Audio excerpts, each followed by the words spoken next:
Whatever happened to the Harappan civilization? New research sheds light on the disappearance of an ancient society. The Harappan civilization of ancient Pakistan and India flourished 5,000 years ago, but 1,000 years later their cities were abandoned.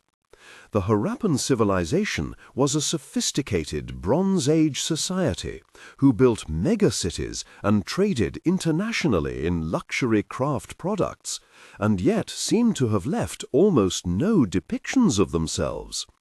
But their lack of self-imagery, at a time when the Egyptians were carving and painting representations of themselves all over their temples, is only part of the mystery.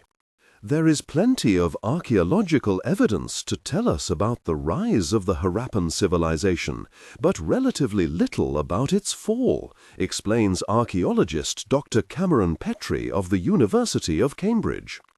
As populations increased, cities were built that had great baths, craft workshops, palaces and halls laid out in distinct sectors. Houses were arranged in blocks with wide main streets and narrow alleyways, and many had their own wells and drainage systems. It was very much a thriving civilization. Then, around 2100 BC, a transformation began. Streets went uncleaned, buildings started to be abandoned, and ritual structures fell out of use. After their final demise, a millennium passed before really large-scale cities appeared once more in South Asia. Some have claimed that major glacier-fed rivers changed their course, dramatically affecting the water supply and agriculture, or that the cities could not cope with an increasing population. They exhausted their resource base, the trading economy broke down, or they succumbed to invasion and conflict. And yet others that climate change caused an environmental change that affected food and water provision. It is unlikely that there was a single cause for the decline of the civilization, but the fact is, until now, we have had little solid evidence from the area for most of the key elements, said Petrie. A lot of the archaeological debate has really only been well-argued speculation. B.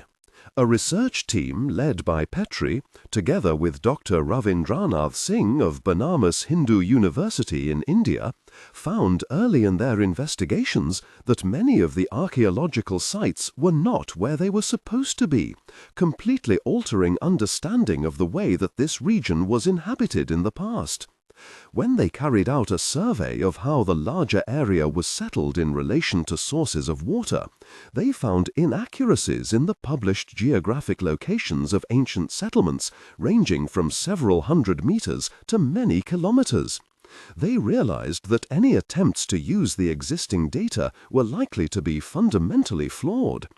Over the course of several seasons of fieldwork, they carried out new surveys, finding an astonishing 198 settlement sites that were previously unknown.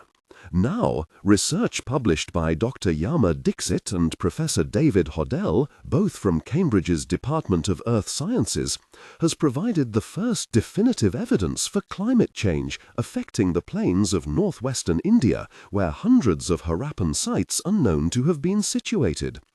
The researchers gathered shells of Melanoidus curbulata snails from the sediments of an ancient lake and used geochemical analysis as a means of tracing the climate history of the region. As today, the major source of water into the lake is likely to have been the summer monsoon, says Dixit. But we have observed that there was an abrupt change about 4,100 years ago when the amount of evaporation from the lake exceeded the rainfall, indicative of a drought. Hodel adds, "We estimate that the weakening of the Indian summer monsoon climate lasted about 200 years before recovering to the previous conditions, which we still see today." F. It has long been thought that other great Bronze Age civilizations also declined at a similar time, with a global-scale climate event being seen as the cause. While it is possible that these local-scale processes were linked, the real archaeological interest lies in understanding the impact of these larger-scale events on different environments and different populations. Considering the vast area of the Harappan civilization with its variable weather systems, explains Singh, it is essential that we obtain more climate data from areas close to the two great cities at Mohenjo-Daro and Harappa, and also from the Indian Punjab. Petrie and Singh's team is now examining archaeological records and trying to understand details of how people led their lives in the region 5 millennia ago. They are analyzing grains cultivated at the time and trying to work out whether they were grown under extreme conditions of water stress and whether they were adjusting the combinations of crops they were growing for different weather systems. They are also looking at whether the types of pottery used and other aspects of their material culture were distinctive to specific regions or were more similar across larger areas. This gives us insight into the types of interactive networks that the population was involved in and whether those changed. Petrie believes that archaeologists are in a unique position to investigate how past societies responded to environmental and climatic change.